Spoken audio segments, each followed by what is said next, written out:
do you get any pushback from the women's husbands or from society? Because I'm interested in what kind of bad behavior you've experienced doing what you do.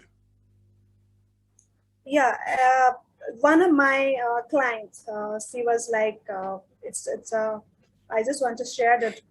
He was like, she was asking me one day, like, it's very difficult for me to run it on my own. I need, I'm not getting the encouragement like my family, like, because they are continuously, they have to be, like, it is like dominating Mm. that, some they get that kind of confidence to come out from that barriers.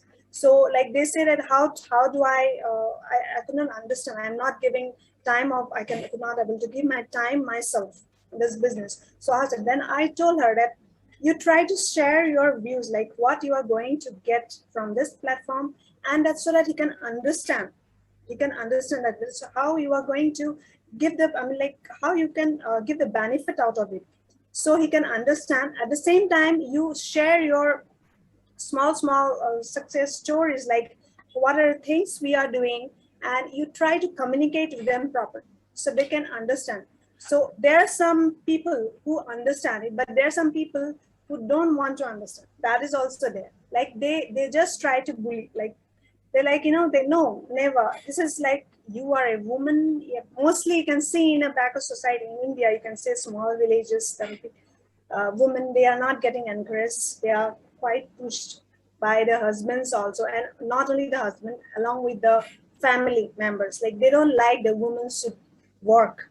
Women should do something their own. They should be just inside the kitchen. They do all this. It's not a bad thing.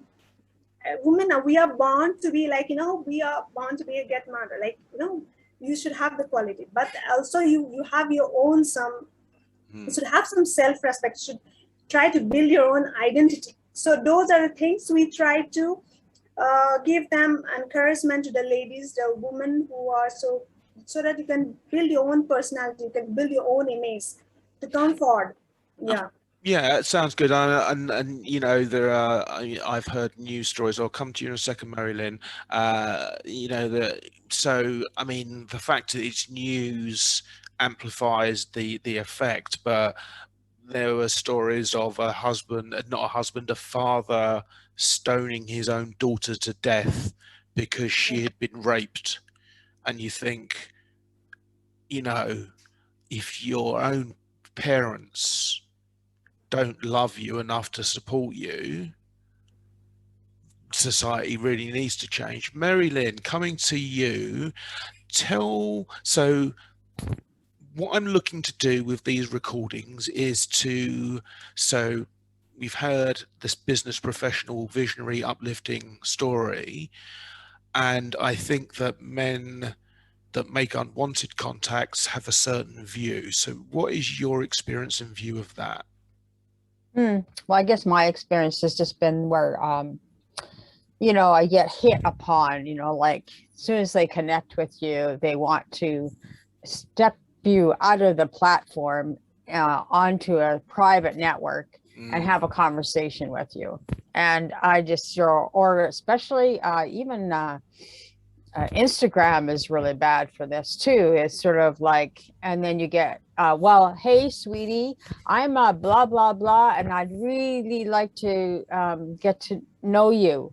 But they don't really mean that, get to know you. They really mean like, what can, we do together that, that's off, it's not on the professional network, they want, or can we go out on a date? But they don't really tell you that. They just, so there's a lot of that unwanted stuff, I think, that happens. And I just noticed that, or else you get the people, and, I understand it's a professional network, but it's always based on relationship first, right? It's just like, you're not going to get a sale from anybody if you're just going to hit them up for a sale, um, or else, I do these services, would you like to buy? And like, I don't even know you. Why would I buy from you?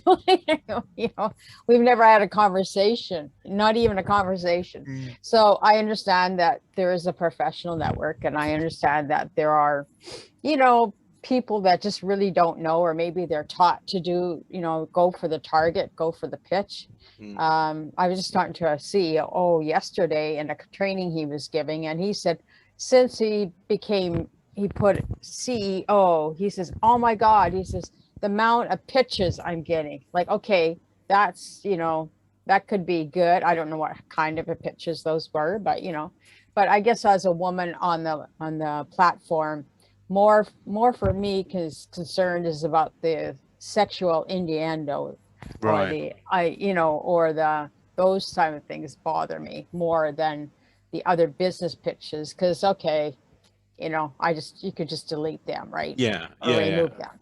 But you know, it's you could do that with the other person too. But I think more awareness needs to be done that, you know, guys, I'm sorry, you can't really do that. Mm. And I'll say, even on Instagram, I'll follow you. And but when you go look at the profile, it's private. And I'm going, excuse me, you're private. You're not sharing anything about you. I don't want anything to do with you either, you know, kind Mm. of thing. So it's like you have to be strong and just say your piece. But at the same time, you don't want to be offend too many people, but they just finished offending you. So Well, this is exactly the problem we were discussing before, actually, because so if we split the two types of unwanted behavior, so we've got sexual advances. yeah. Now, our first guest is a young lady named Gazelle. I think she looks a similar sort of age to Anasuya. And so they're getting this. This has been the way of the world basically for their entire lives. This Mm-hmm. online sort of, you're separated from your own experience. If you take, how quickly do you know, Marilyn, if it's I mean, are the men obviously and overtly sexual? Well, I guess I can know just by what they kind of comment they send me or why they want to connect. Sometimes they'll send me a private message before they want to connect. And, you know, if it's about, I want to sell you my services, I really help coaches do this or that. Well, first of all, I'm not a coach, but whatever, you know, then I can pretty much, you know, navigate myself around those. But the guys that, you know, hit upon you, you know, for sexual reasons or for, you know, obviously, you know, those you just have to, you know, I usually know within the conversation, like, I have a question I ask everybody, and I always ask, what's important to you? And if they come back with, well, what kind of question is that? And I'm going like, well, you know, we all have our own values and beliefs. I mean, what's important to you, you know? And if they can't answer that, then, you know, I just say they're not really interested in having a relationship or a conversation with me. So Now that's next, interesting, and you didn't actually tell us much about what you do. So what do you do if you're not a coach? I'm doing more about wellness, training, wellness. It's all, you know, with a thread of kindness in it, right? You know, like kindness training, but more about wellness, workplace wellness, um, helping people to be more um, self-sufficient or mastery about themselves so that they are healthier themselves. Because Mm. my belief is just through my own, I started promoting kindness in business 20 years ago. Wow, And through all my experiences, we're like worse condition than we were 20 years ago. But absolutely.